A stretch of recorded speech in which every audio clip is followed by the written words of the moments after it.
Well, gosh, I mean, in terms of scholars, people like Michelle Martin, Robin Bernstein, Rudine Sims Bishop, Kate Capshaw. I mean, this book builds upon the work of a lot of other smart people. It could not exist without a lot of other smart people.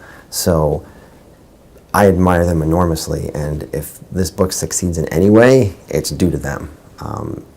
So in terms of scholars, those would be people who I point to, but there's an enormous amount of work on the subject, and I hope this book is able to amplify that a bit, but it's definitely building on other people, other smart people.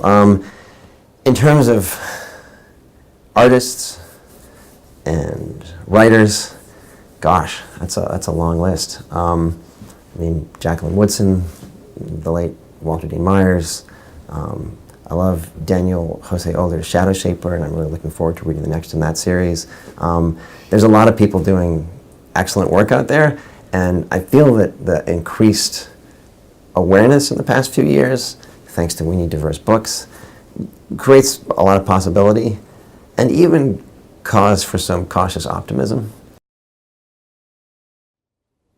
Yeah, the book is a combination of scholarship and activism.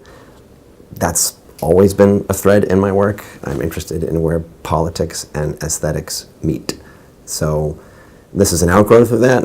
I think maybe one thing that's different about it is the explicit nature of the activism of the book, which changed the way I wrote it.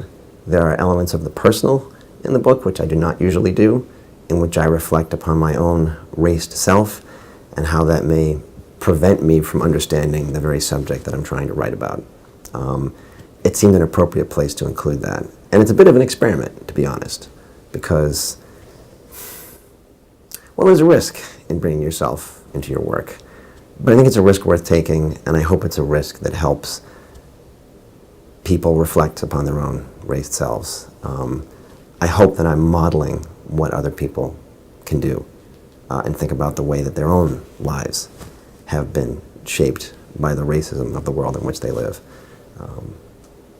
At least that's a start, if they can do that.